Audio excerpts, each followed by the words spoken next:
Assalamualaikum warahmatullahi wabarakatuh. Oke, kita lanjutkan saja ceritanya. Yes. Bab 196, setelahnya. Saat ini, pergerakan di sini telah menarik perhatian masyarakat sekitar. Qin Fanglan panik saat melihat orang-orang mulai berhenti dan menonton. Adegan dipaksa masuk ke dalam ambulans barusan meninggalkan ketakutan yang berkepanjangan.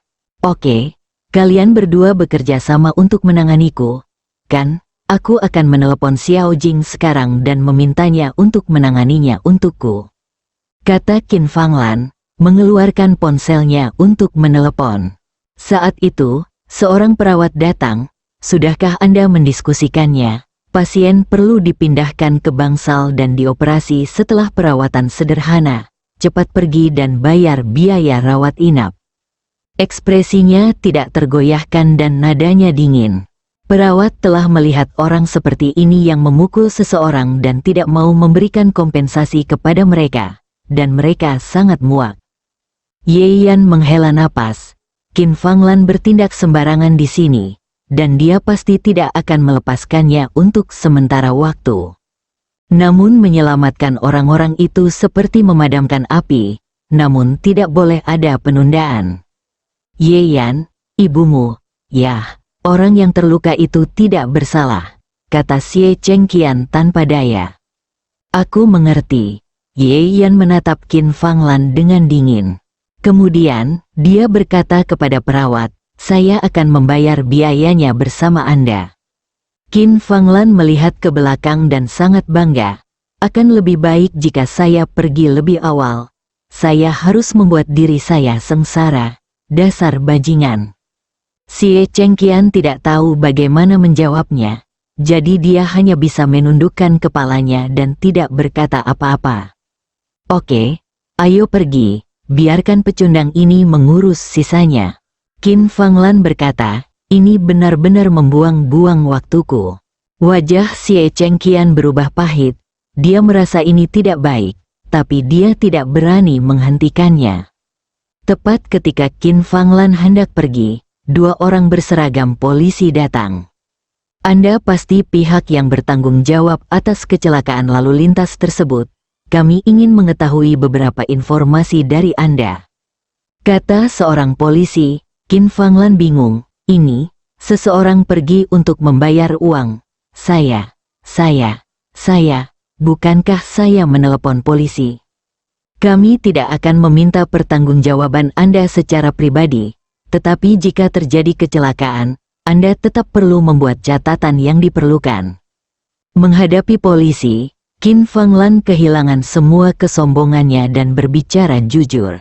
Baiklah, kalau begitu Anda bertanggung jawab penuh atas masalah ini. Anda harus mengganti semua kerugian korban. Jika tidak, pihak lain berhak menuntut Anda. Mengerti? Kata polisi itu setelah memahami situasinya. Qin Fanglan tidak berani berpendapat dan mengangguk berulang kali. Juga, jika kamu menghadapi hal seperti ini di masa depan, jangan selalu berpikir untuk membiarkan orang lain disalahkan. Jika kamu pergi hari ini, itu akan menjadi tabrak lari dan kamu akan masuk penjara. Polisi itu meliriknya dan berkata dengan tenang. Qin Fanglan tersenyum meminta maaf dan berkata dengan lembut, ya, saya mengerti. Terima kasih, kawan polisi.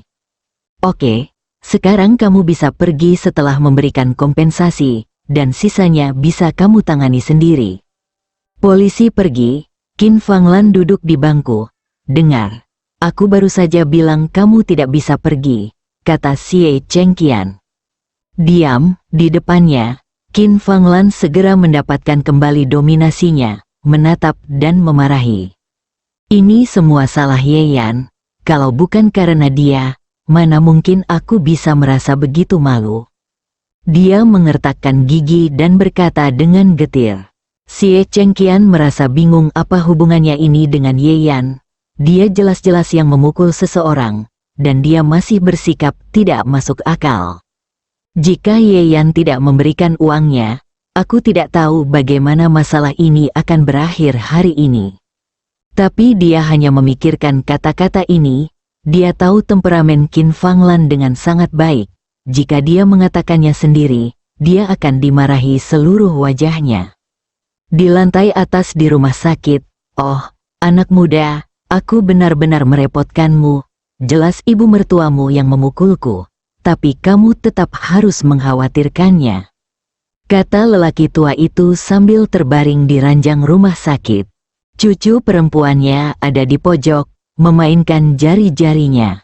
"Paman Li, aku benar-benar minta maaf karena membuatmu takut," kata Ye Yan dengan nada meminta maaf. "Saya sudah tua, jadi saya tidak terkejut. Saya hanya merasa kasihan pada Xiao Fen. Dia paling tidak menyukai rumah sakit." Nama lelaki tua itu adalah Li Fuhai. Usianya 50-an, dengan lekukan dalam di wajahnya dan wajahnya lapuk. Ketika Ye Yan bertanya, barulah dia mengetahui bahwa cucunya, Li Fen, menderita demam dan otaknya terbakar ketika dia masih kecil. Tetapi orang tuanya meninggal dalam kecelakaan saat bekerja di tambang. Bos yang jahat itu mengambil uang itu dan melarikan diri, tetapi kakek dan cucunya tidak menerima kompensasi sepeser pun. "Paman Li, sekarang kamu tidak nyaman berpindah-pindah di rumah sakit. Kalau ada yang bisa kubantu, katakan saja padaku." Li Fuhai ragu-ragu sejenak. "Kalau begitu, anak muda, bolehkah saya meminta Anda untuk menyimpan barang-barang saya itu? Ketika saya keluar dari rumah sakit, kami, kakek dan cucu saya, akan menjual barang-barang itu untuk dijadikan beberapa uang." Li Fen memiliki cacat intelektual dan tidak bisa jauh dari orang-orang untuk jangka waktu yang lama. Dengan Li Fen sebagai seorang drugster, banyak unit yang tidak mau mempekerjakannya. Oleh karena itu, Li Fuhai hanya bisa membeli beberapa gadget dan mendirikan kios untuk menjualnya. Ketika Qin Fanglan menabraknya, dia baru saja selesai membeli barang. Berkat tas besar berisi barang untuk dijual, dia tidak terluka lebih parah. Namun sebagian besar dari hal-hal tersebut sudah rusak. Ye Yan merenung sejenak lalu mengangguk. "Aku mengerti, kamu bisa beristirahat dengan tenang dan memulihkan diri. Aku akan mengatur sisanya." Meskipun itu adalah kesalahan Qin Fanglan, sekarang dia telah menyusulnya, dia tidak bisa mengabaikannya begitu saja. Setelah mengobrol santai beberapa patah kata lagi, dokter masuk dan bersiap untuk operasi. Karena itu bukan penyakit yang sulit, Ye Yan tidak perlu mengambil tindakan sendiri. Ketika dia berjalan keluar bangsal, dia mengeluarkan ponselnya dan menelepon Lin Xiaoyu. "Apa yang kamu lakukan? Kamu baru saja putus dan kamu terlihat seperti aku." Ketika panggilan tersambung, suara riang Lin Xiaoyu berdering. "Keluar dari sini." Ye Yan tidak bisa menahan diri untuk tidak mengumpat. "Aku sudah menikah. Jangan bicara omong kosong seperti ini dan lemparkan aku ke dalam masalah." "Hei, beritahu aku apa yang terjadi." Lin Xiaoyu cemberut di ujung telepon. Itu saja, Ye Yan bercerita tentang kakek dan cucunya. Lin Xiaoyu mendecakkan lidahnya dan berkata, "Jika kamu ingin tidak tahu malu, aku yakin dengan ibu mertuamu. Berhenti bicara omong kosong." "Oke, ini masalah sepele," Lin Xiaoyu berkata. "Kebetulan pabrik anggur Donglin sedang menjalani renovasi, dan saya akan mengatur pekerjaan untuk mereka di sana." "Reorganisasi?" Ye Yan tertegun. "Ayahku menganggap Zheng Gongming tidak cukup mampu, jadi dia berencana memberinya wakil." Lin Xiaoyu berkata dengan santai, "Oke, aku tidak akan memberitahumu lagi. Aku sedang sibuk sekarang. Baru-baru ini aku menerima sejumlah besar barang yang harus aku tangani." Menjengkelkan. Setelah mengatakan itu, dia menutup telepon. Setelah mengatur urusan Li Fuhai, Ye Yan turun ke bawah. Qin Fanglan sedang menunggu di lobi dengan tatapan tidak sabar. "Kenapa kamu begitu lambat? Kamu benar-benar tidak bisa menyelesaikan apapun?" dia berkata dengan tidak senang ketika dia melihat Ye Yan. Ye Yan menatapnya dengan dingin, tidak ingin berkata apa-apa lagi. dan langsung meninggalkan rumah sakit. Wanita jalang ini memakan segala sesuatu di dalam dan luar, dan merupakan serigala bermata putih. Aku tahu sebelumnya bahwa dia tidak dibesarkan dengan baik, tapi sekarang aku tahu dia benar. Qin Fanglan memperhatikannya pergi dengan getir dan berkata, "Tunggu saja, aku harus mengeluarkannya dari rumah Xie." Bab 197 Kecuali aku mati di sini. Setelah meninggalkan rumah sakit, Ye Yan pergi ke klinik Li Mingcheng. Putra Bibi Liu, Qin Letian mengganti pakaiannya hari ini.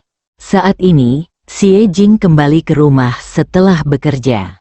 Begitu dia memasuki ruang tamu, dia melihat Qin Fanglan duduk di sofa dengan wajah muram, Xie Chengqian di sampingnya dengan senyum masam di wajahnya. "Apa yang terjadi?" Xie Jing bertanya. "Xie Jing, izinkan aku menanyakan sesuatu padamu." Ye Yan menjadi semakin sombong dan angkuh. "Bisakah kamu mengendalikannya?" kata Qin Fanglan. Xie Jing mengerutkan keningnya. "Bukankah Ye Yan sudah berhenti menyebutkan penggantian mobil? Ketidakpuasan apa yang kamu rasakan?" "Mengapa saya tidak puas? Dia menentang saya di depan umum hari ini dan membuat saya tidak bisa turun dari panggung. Bukankah saya harus marah? Dan mobil itu, jika dia tidak begitu sia-sia dan mendapatkan kembali beberapa mobil rusak, bagaimana aku bisa begitu marah?" Qin Fanglan membanting meja dan meraung. Xie Jing lelah sepanjang hari dan ingin kembali untuk mandi dan istirahat. Ketika dia mendengar ini, dia sangat kesal. Ibunya sendiri tidak tahu apa yang sedang terjadi. Hanya 2 hari setelah dia berhenti, dia mulai membuat masalah lagi pada Ye Yan. Ye Yan juga sama. Mengetahui temperamen Qin Fanglan, tidak bisakah dia mundur selangkah? "Katakan padaku, apa yang terjadi?" Xie Jing melemparkan tasnya ke samping dan duduk dan bertanya. Qin Fanglan segera menceritakan apa yang terjadi hari ini dengan cara yang lebih berlebihan. Tentu saja, dia tidak mengatakan sepatah kata pun tentang betapa parahnya dia menabrak seseorang, kecuali bahwa itu adalah kecelakaan mobil kecil. Mengenai bagaimana Ye Yan menentangnya, dia membesar-besarkannya, seolah-olah dia dianiaya pada saat itu dan betapa buruknya sikap Ye Yan. Xie Jing ragu. Dia tidak begitu percaya kalau Ye Yan adalah orang yang bisa berbicara dengan sikap seperti itu. Tapi kalau dipikir-pikir, dia sebenarnya tidak terlalu menyukai ibunya. Dalam kecelakaan mobil ini, Qin Fanglan sedang mengendarai mobilnya.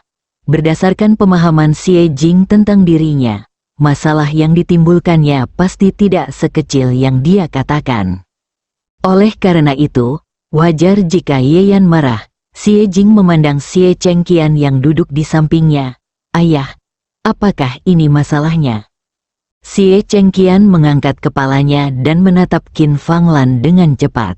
Qin Fanglan memelototinya dengan tajam. Xie Chengqian menundukkan kepalanya lagi, tidak berani mengucapkan sepatah kata pun. "Apa maksudmu?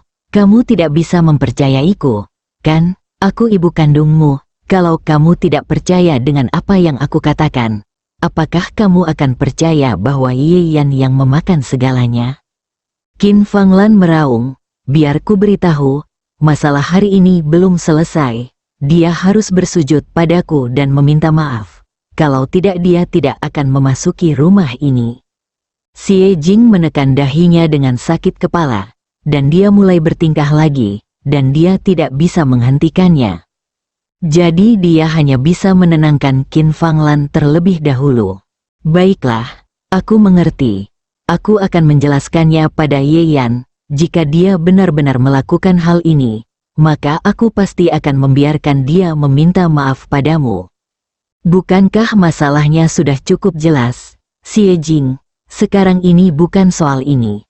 Tapi tentang Ye Yan ini, dia semakin tidak menganggapku serius.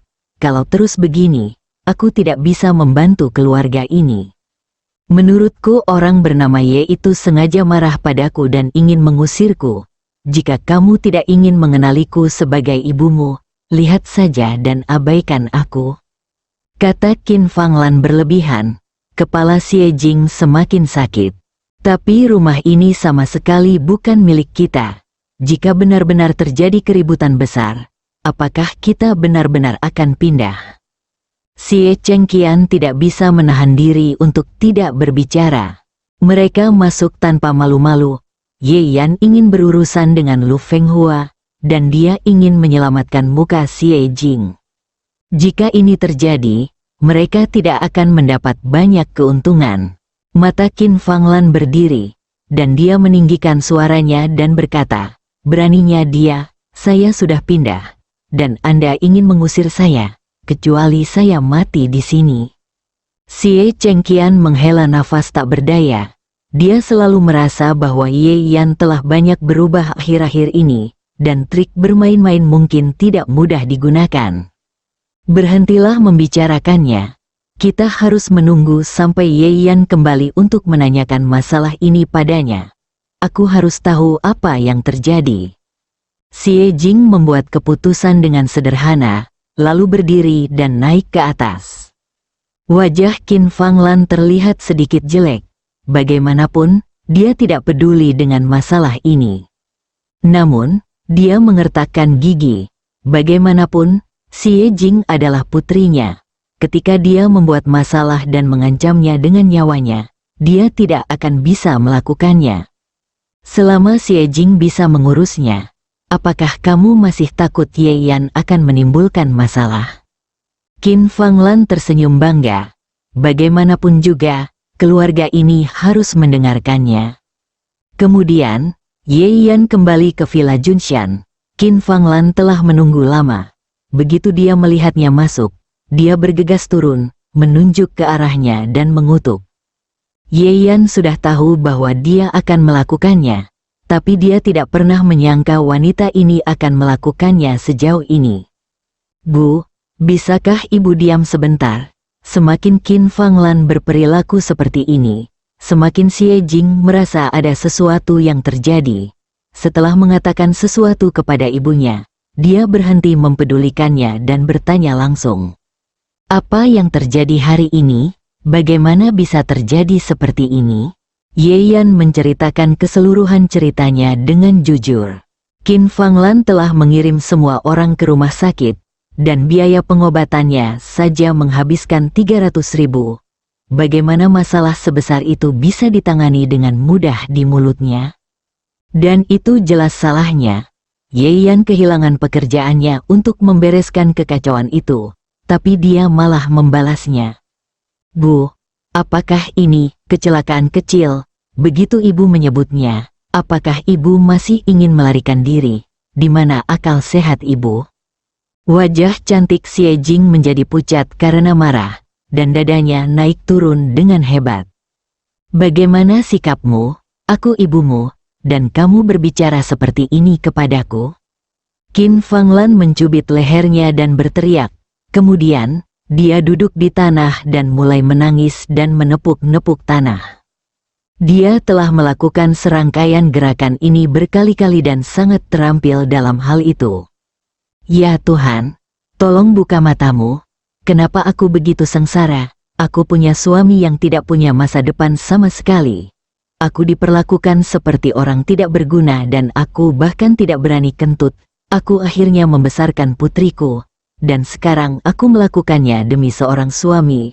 Orang luar datang memarahiku. Apa gunanya hidup? Biarkan aku mati. Qin Fanglan menangis keras. Wajahnya dipenuhi ingus dan air mata. Lu Fenghua benar-benar harus datang dan melihat adegan ini agar dia tahu apa artinya berpura-pura menangis secara profesional. Biasanya, Ye Yan tidak mau repot-repot mengenalnya. Bagaimanapun, dia adalah ibu Xie Jing. Dia tidak hanya akan melihat wajah biksu itu, tetapi juga wajah Buddha. Namun kali ini, dia bahkan belum siap untuk menyerah. Orang tua itu membawa cucunya yang mengalami keterbelakangan mental. Keduanya bergantung satu sama lain dan hidup dengan membeli beberapa gadget. Akibatnya kamu merusak semua barang yang baru kubeli. belum lagi lelaki tua itu harus dirawat di rumah sakit. Tahukah kamu betapa menyedihkannya cucunya yang meringkuk di sudut bangsal sendirian? Semakin banyak Ye Yan berbicara, suaranya menjadi semakin dingin. Qin Fanglan menyeka ingus dan air mata di wajahnya dan berkata dengan acuh tak acuh, "Jadi kenapa? Saya hanya bisa menyalahkan mereka atas kesialan mereka. Jika mereka hidup dalam kehidupan yang menyedihkan, lebih baik saya dibunuh dan dilahirkan kembali dengan anak yang baik di kehidupan selanjutnya." Bab 198 Kamu populer. Kata-kata Qin Fanglan bahkan membuat marah Xie Jing. "Bu, apa yang kamu bicarakan? Kamu memukul seseorang. Apakah kamu tidak merasa bersalah sama sekali?" Xie Jing memarahi. Qin Fanglan juga tahu bahwa dia telah bertindak terlalu jauh ketika dia terbawa suasana.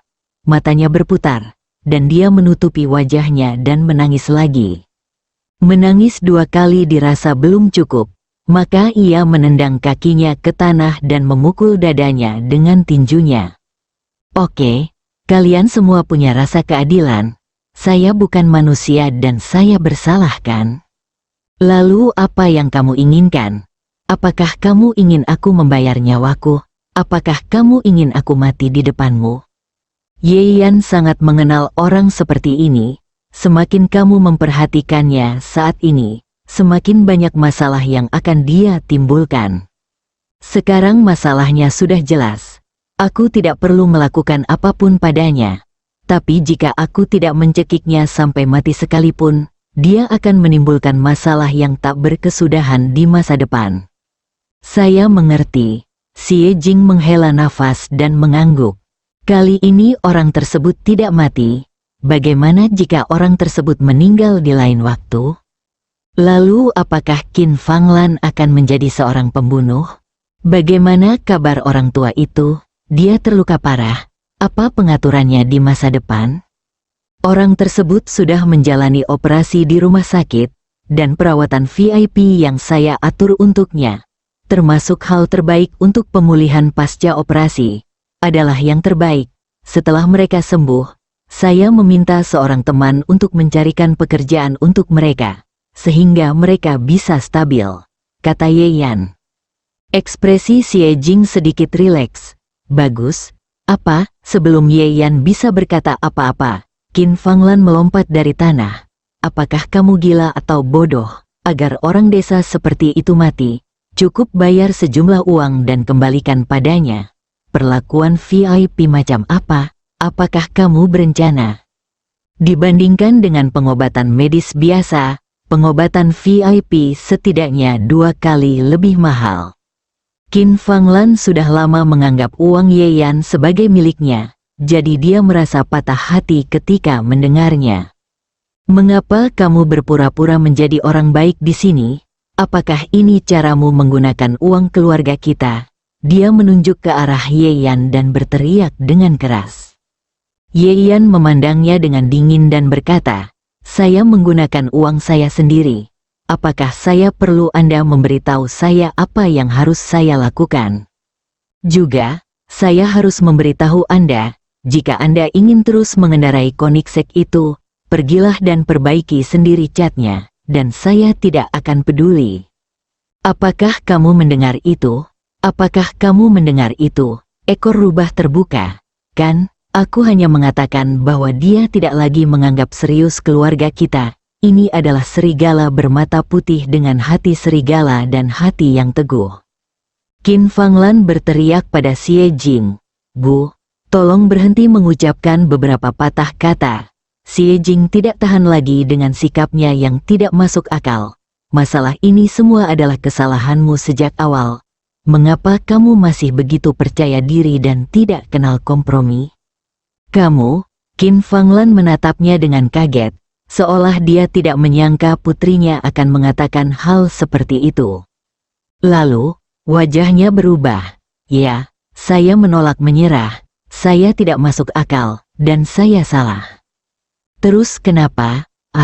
Bagaimana? Apakah kamu akan menindas ibu kandungmu karena pengecut yang telah membuat keluarga kita sangat terhina?" Wajah Xie Jing berubah jelek karena kesombongan Qin Fanglan. Itu semua karena kamu pasti telah memberikan ekstasi pada putriku hingga dia tidak mematuhiku. Qin Fanglan menatap Ye Yan dengan marah. Keluar dari sini, keluar dari sini. Aku tidak akan membiarkanmu tinggal bersama Xie Jing lagi. Dia merasa sangat tidak enak. Kapan Xie Jing mulai melindungi Ye Yan? Apalagi seperti sekarang, menuduh diri sendiri begitu kasar. Tidak, jika ini terus berlanjut, bagaimana Xie Jing bisa menghadapi bos 3 miliar itu? Ye Yan tersenyum dingin. Sepertinya kamu sudah lupa bagaimana kamu diusir sebelumnya. Apakah kamu ingin mengalaminya lagi? Qin Fanglan tiba-tiba terjebak. Apa yang dia andalkan sebelumnya adalah Xie Jing pasti akan melindunginya.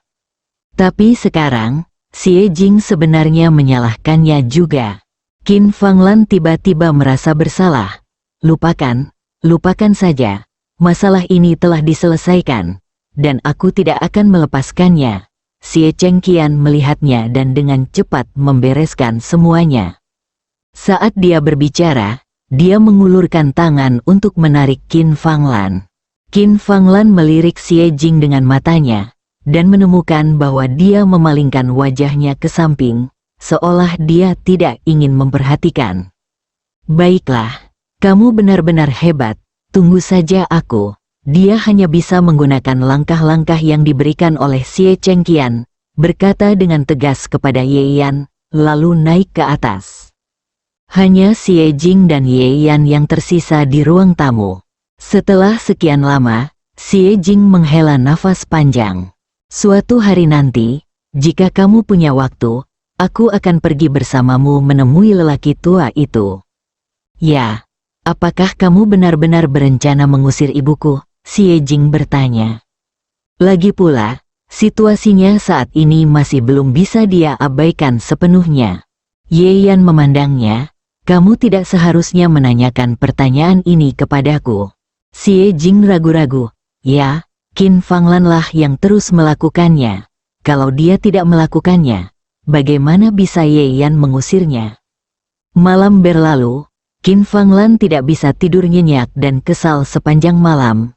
Dia terus memikirkan cara mendapatkan uang dari Ye Yan dan mengusirnya. Setelah bangun dan mandi, dia hendak turun untuk sarapan ketika dia mendengar ponselnya berdering.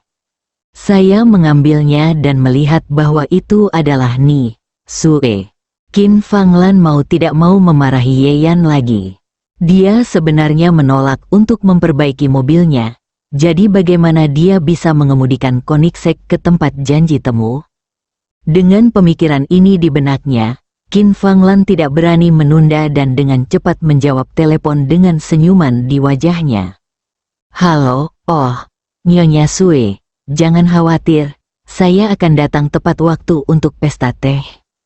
Tanpa diduga, sebelum dia selesai berbicara, pihak lain menyela dia dengan dingin. Nyonya Qin, saya menelepon Anda hanya untuk memberitahu Anda bahwa Anda tidak ingin datang ke pesta teh ini. Qin Fanglan tertegun seperti sambaran petir. Pikirannya menjadi kosong dan dia hanya bisa mengeluarkan satu kata dari tenggorokannya. Ketika dia akhirnya sadar, dia menemukan bahwa pihak lain telah menutup telepon dan ada nada sibuk di telepon. Tidak, ini tidak benar. Aku pasti salah dengar, hahaha. Sudut mulut Qin Fanglan bergerak-gerak dan dia memaksakan senyum. Kemudian, jari-jarinya dengan cepat memutar kembali teleponnya. Apakah Anda punya hal lain? Suara Nyonya Sue terdengar tidak sabar ketika telepon tersambung. Nyonya Sue, saya tidak mengerti. Apa maksud Anda tadi? Qin Fanglan memegang telepon dengan kedua tangannya, seolah-olah sedang memegang sedotan penyelamat hidup. Kamu, jangan khawatir. Aku pasti akan mengendarai mobil itu ke sana.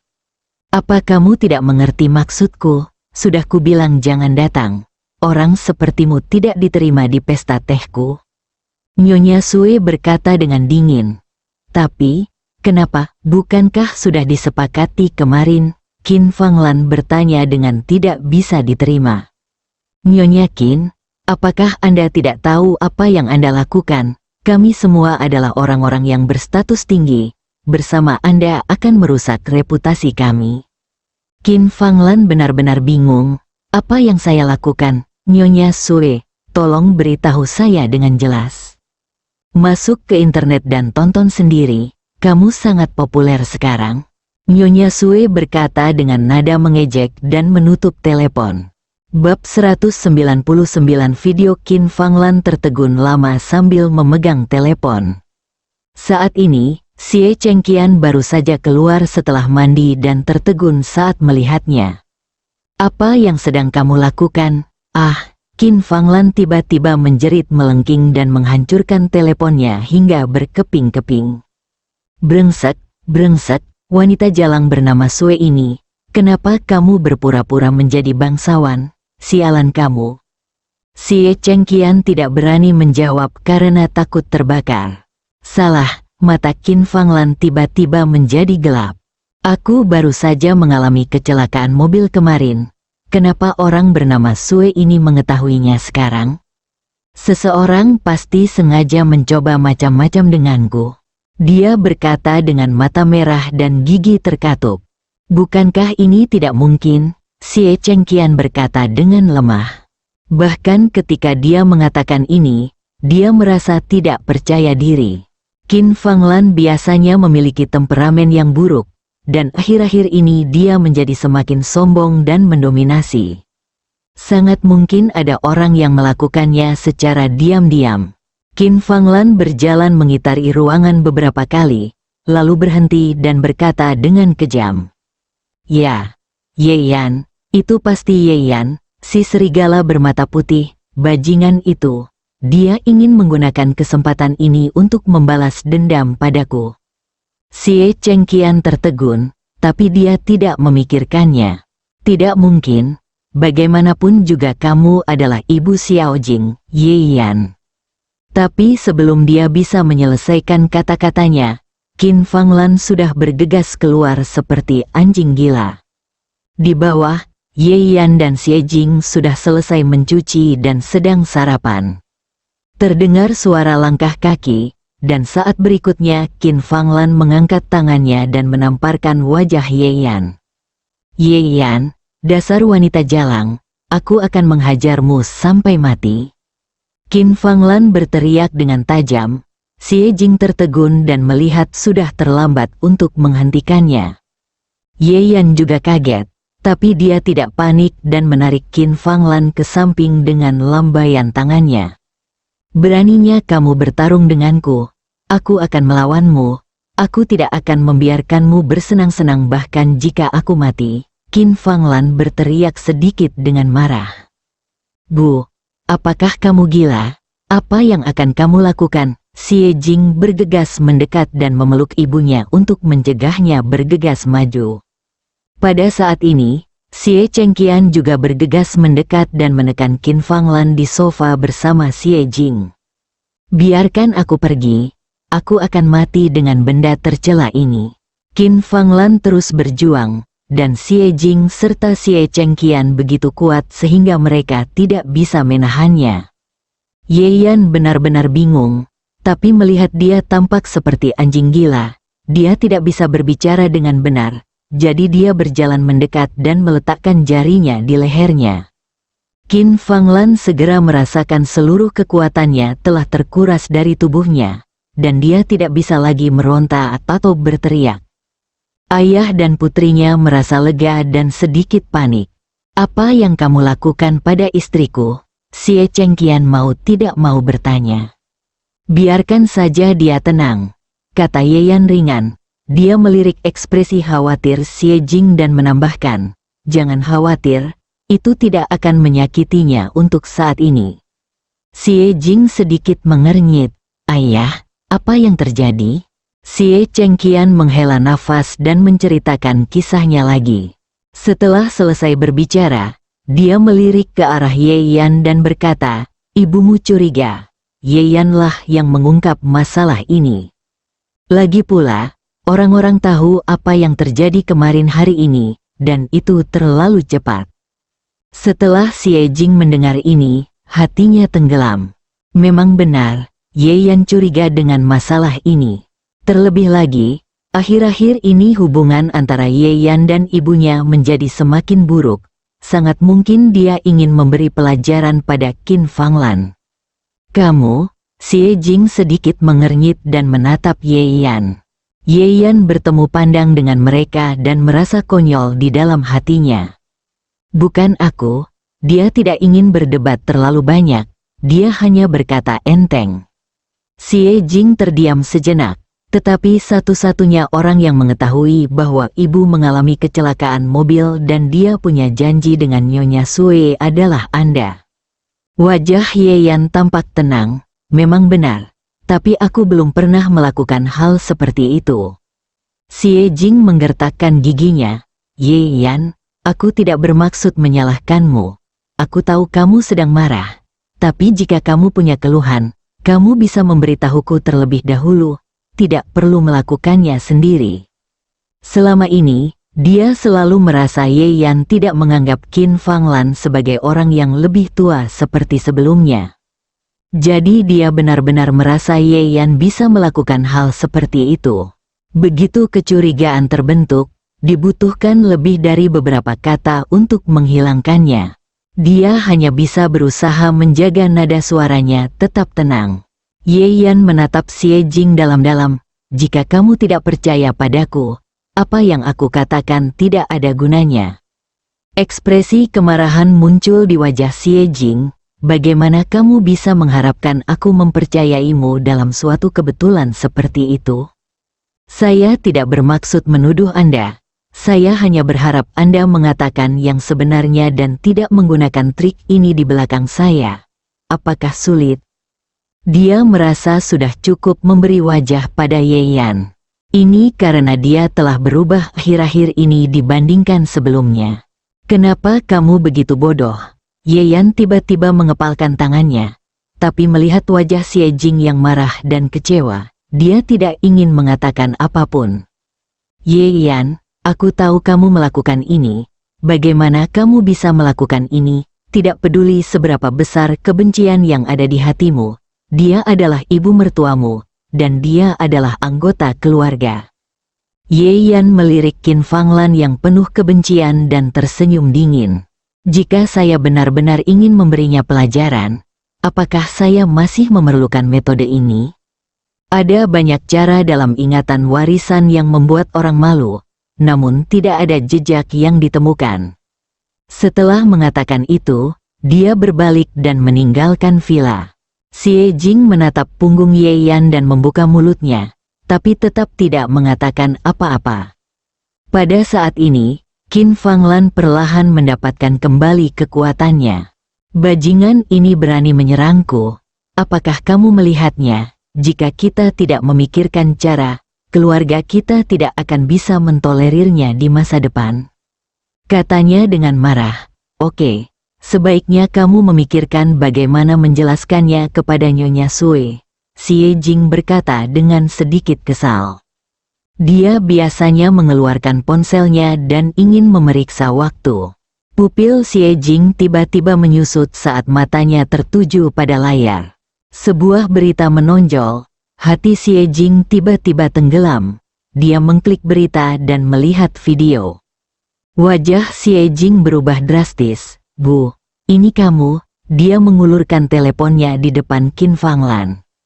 Apa aku? Kata-katanya berhenti tiba-tiba. Ada apa? Ada apa dengan ibumu? Xie Chengqian bertanya.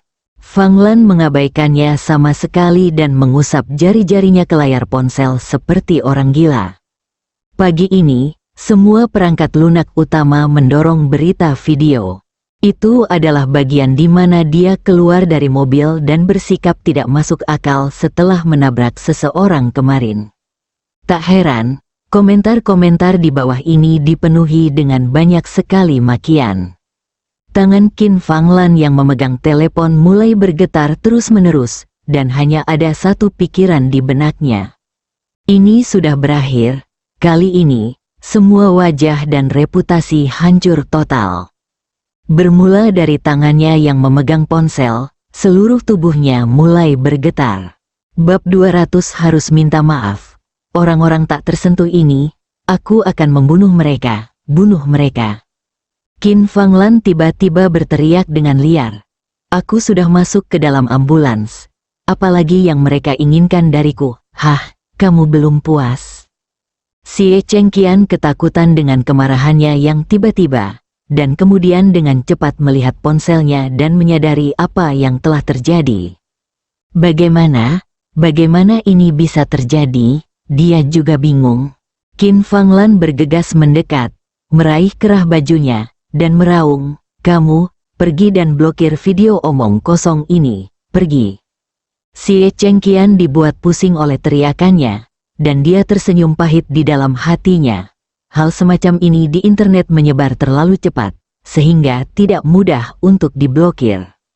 Tapi menghadapi mata Qin Fanglan yang merah dan merah, dia tidak berani mengatakan kata-kata seperti itu, jadi dia hanya bisa mengangguk. Bu, apakah ini yang kamu pedulikan? Xie Jing berkata padanya dengan wajah cemberut. Masalah ini jelas tidak ada hubungannya dengan Ye Yan, tapi kami baru saja salah menuduhnya.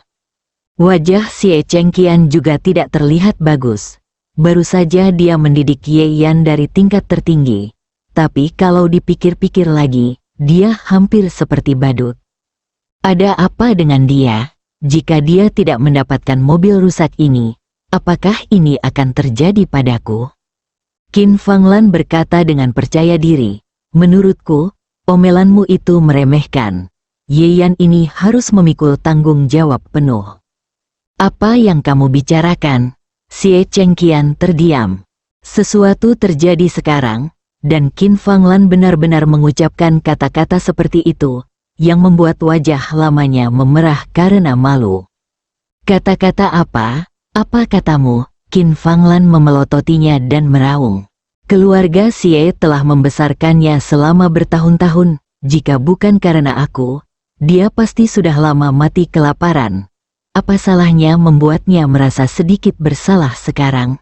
Bukankah dia harus menanggungnya? Xie Chengqian tidak bisa berkata-kata setelah dimarahi olehnya, dan hanya bisa melambaikan tangannya dengan frustrasi. Dia tidak memiliki status dalam keluarga ini dan tidak pandai berbicara. Xie Jing memegang telepon dan mengerucutkan bibirnya erat-erat.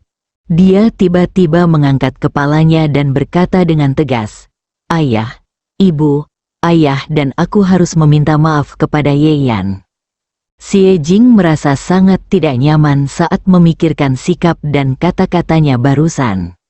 Sepertinya aku sudah terbiasa memilih untuk meragukan Ye Yan setiap saat. Kentut, Qin Fanglan meludah dengan keras. Jika kamu ingin aku meminta maaf padanya, bermimpilah. Dia meraih ponsel Xie Chengqian dan dengan enggan menonton lebih banyak notifikasi videonya. Xiao Jing, aku ibumu. Kamu tidak bisa mengabaikanku. Kamu harus menemukan cara untuk menyingkirkan semua kekacauan di internet ini. Qin Fanglan melihat banyak orang di bawah tanah meninggalkan pesan dan memarahinya. Xie Jing memandangnya dengan ringan. Aku bisa memikirkan caranya. Tapi kamu harus meminta maaf pada Ye Yan terlebih dahulu. Apa yang kamu katakan? Qin Fanglan memandangnya seolah dia baru saja melihat hantu. Apa yang kamu pikirkan? Kamu sebenarnya memintaku untuk meminta maaf kepada menantu Ye Yan yang datang mengunjungimu. Aku ibumu, apakah kamu tidak takut disambar petir jika mengatakan hal seperti ini? Xie Jing mengambil tasnya. Terserah kamu. Tapi jika kamu tidak meminta maaf, aku tidak akan peduli. Setelah mengatakan itu, dia keluar dari villa. Di luar villa Junshan, Ye Yan keluar dan menyadari bahwa dia begitu bersemangat sehingga dia tidak mengambil kunci mobil. Namun, dia tidak berencana untuk kembali mengambilnya lagi. Dia kebetulan berjalan-jalan naik bus, hanya untuk bersantai. Qin Fanglan dan Xie Chengqian bolak-balik. Tapi Ye Yan sama sekali tidak menaruh hati pada hal itu. Namun kecurigaan Xie Jing membuatnya merasa sangat tidak bahagia. Di tengah jalan, sebuah Audi berhenti di sampingnya. Jendela mobil diturunkan, memperlihatkan wajah cantik Xie Jing. Matanya sedikit rumit, dia membuka mulutnya dan bertanya, "Mau kemana?" "Rumah sakit," Ye Yan berkata dengan tenang.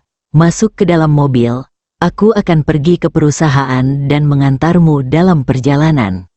Xie Jing awalnya ingin menyusul dan meminta maaf, tetapi ketika kata-kata itu keluar dari bibirnya, dia tidak bisa mengatakannya. Tidak perlu, perusahaan Xie dan rumah sakit pertama Dongling tidak sependapat. "Kamu bisa pergi dulu." Ketika dia melihat sikap Xie Jing, dia tahu bahwa dia pasti telah melihat video itu di internet, jadi dia berlari mencari tempat untuk turun. Tapi menurut Ye Yan, karena dia tahu dia telah melakukan kesalahan, setidaknya dia harus meminta maaf. Xie Jing mengencangkan cengkeramannya pada kemudi, menarik napas dalam-dalam, mencoba yang terbaik untuk menenangkan diri, dan berkata, "Kamu ingin bertemu Paman Li?" Ye Yan mengangguk. Dia baru saja menjalani operasi kemarin. "Aku selalu pergi memeriksanya dan melihat apakah ada yang bisa kulakukan untuk membantunya. Tentu saja, jika orang tua itu tidak pulih dengan baik, dia akan mengambil tindakan sendiri. Lagi pula, lelaki tua itu cukup menyedihkan, dan alangkah baiknya jika dia bisa membantu." Xie Jing terdiam beberapa saat, lalu berkata, "Aku ikut denganmu." Ye Yan menatapnya dengan sedikit kekecewaan di matanya. Pada akhirnya, dia tidak mendapatkan permintaan maaf yang diinginkannya. Xie Jing sedikit kesal padanya. "Apa maksudmu, pria dewasa? Apakah kamu peduli padaku seperti ini?" Ye Yan terdiam lalu berbalik untuk pergi. "Anda..." Xie Jing menatapnya, wajah cantiknya memerah karena marah. Dia sudah begitu merendahkan tubuhnya, apalagi yang diinginkan pria ini? "Terserah kamu, pergi kemanapun kamu suka." Xie Jing menginjak pedal gas dengan bingung, dan Audi tiba-tiba melaju. Sebelum melaju jauh, ia berhenti lagi. Dia membuka pintu mobil dan berjalan ke arah Ye Yan dengan agresif. Sebelum Ye Yan sempat bereaksi, Xie Jing melemparkan kantong plastik ke dadanya. Kemudian, dia menyerbu kembali ke mobil dan pergi. Ye Yan menangkap kantong plastik itu dan membukanya. Ternyata di dalamnya ada beberapa roti kukus. Suasana hatinya sedikit rumit. Qin Fanglan baru saja mengacaukan situasi sehingga dia keluar tanpa makan sedikit pun. Rumah sakit pertama Tanglin, Ye Yan membawa beberapa buah-buahan dan mendorong pintu bangsal VIP. Lalu, dia tercengang. Xie Jing datang ke sini secara tak terduga dan sedang mengupas jeruk untuk gadis konyol Li Fen. Tidak ada sedikit pun rasa jijik di wajahnya, melainkan senyuman lembut yang belum pernah Ye Yan lihat sebelumnya. Li Fuhai berbaring di ranjang rumah sakit dan memandang mereka berdua. Mendengar suara pintu dibuka, ketiga orang di ruangan itu menoleh. "Anak muda, kamu di sini?" Wajah Li Fuhai penuh kegembiraan dan dia segera ingin bangun. "Paman, tolong pelan-pelan." Xie Jing bahkan tidak melihat ke arah Ye Yan. Dia tampak seperti mengabaikannya dan mengulurkan tangannya untuk membantu Li Fuhai berdiri. Li Fuhai berulang kali mengatakan tidak. Menurutnya, bagaimana mungkin orang setampan dan seanggun Xie Jing bisa mendukung orang tua jahat seperti dirinya? "Paman Li, bagaimana kesembuhanmu?" Ye Yan berjalan mendekat, meletakkan buahnya dan bertanya. "Tidak apa-apa, hanya saja." Ekspresi Li Fuhai sedikit meredup. "Setelah cedera ini, dokter mengatakan pinggang saya akan sulit pulih sepenuhnya. Saya khawatir akan sulit untuk membungkuk di masa depan." Bersambung.